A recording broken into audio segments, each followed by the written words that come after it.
Good Saturday morning, everybody. On this July 22nd, Chris Allen here on the Sam Channel, Facebook, YouTube, Instagram, and Twitter, all sponsored by Ace Hardware Marketplace. It's going to be a spectacular Saturday. The first really weekend that we've had without, big rain coming in and thunderstorms and all that kind of stuff.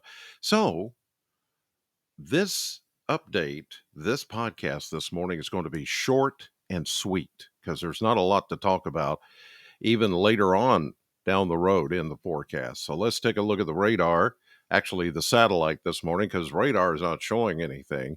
There were a few stray showers overnight in parts of central Kentucky and even far back to the west and parts of Tennessee. But around here, there may have been a sprinkle or two. It's just that you see that broken line there. That's just a little weak boundary that did touch off a few things. But this morning, skies are clearing.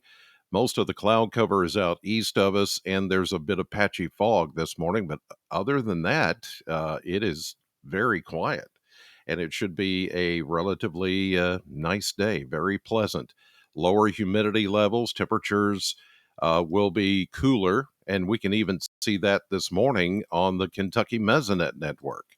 As you see here, we've got mainly 60s. I don't see very many, if any, 70s at all showing up, and more into the low to mid 60s. Then you see some upper 60s near 70 along the Cumberland Plateau, but that's because you still have some cloud cover this morning, and some of that may be a little bit of light rain or a sprinkle or two showing up where the humidity levels haven't come down there just for the time being, but everything's going to change as we go through the day and we get more of that very pleasant northwest wind coming in here.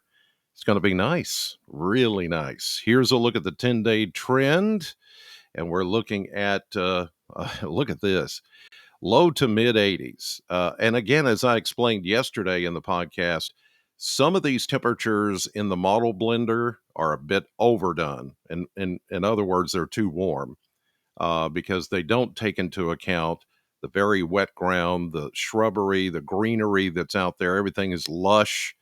Now, here in the middle of July or end of July, everything is just really green, and that helps bring the temperatures down a few degrees. So I'm going to go low 80s today and then more closer to the mid 80s tomorrow. And even a lot of those 90s that we're looking at into next week, maybe there could be a day or so that we get into the mid 90s, but I'm going to go upper 80s to low 90s. So take 3 or 4 degrees, maybe even 5 degrees off of those numbers that you're seeing there. It will get warmer, but it's not going to get hot. The mugginess will try to come back, yes, but I think for now those numbers are a bit overdone. And at the end of the scale, that graph, the far right, that is the first day of August. Yeah, August. 91 is what it's showing, but we'll see. That's a long way off. That's 10 days away. So, a lot can change between now and then. Let's go to the surface map. And like I said, today, short and sweet because there's just not a lot going on. There may be enough of a disturbance. You see it here, just still kind of laying across Kentucky and that low pressure system over eastern Tennessee that it could spark a stray shower this afternoon somewhere close by. But the coverage and the chance is so low that's not even in the forecast.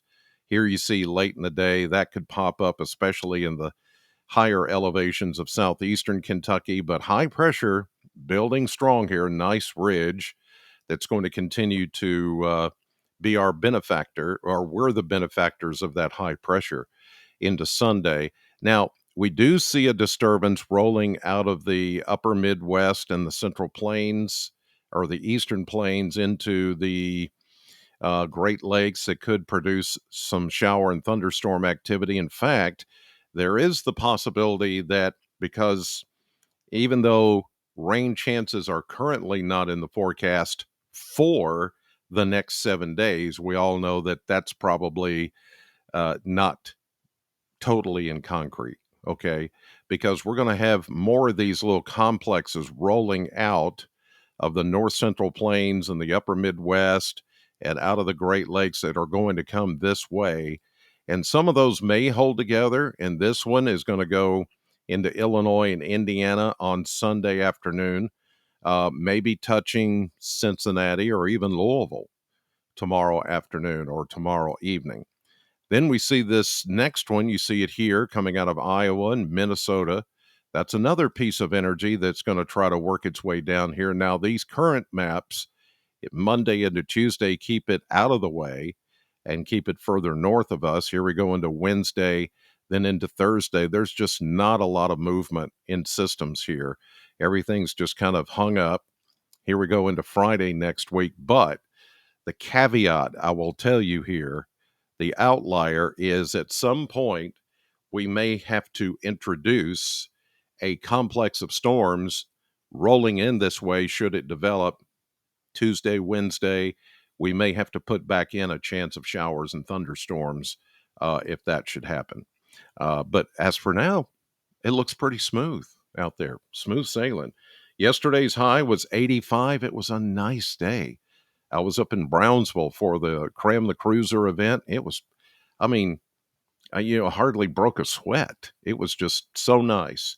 So 85 was the high yesterday, 90 the average. So we were 5 degrees below average, and I think we'll be even cooler today and a lot less humid. And the wind, if there's any wind, it's going to come from the northwest, and that's going to feel much better. So get out and enjoy today.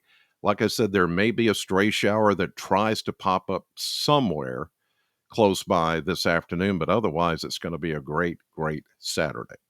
All right, you guys, thank you for watching. As always, God bless you, and I'll be right back here tomorrow morning with another update.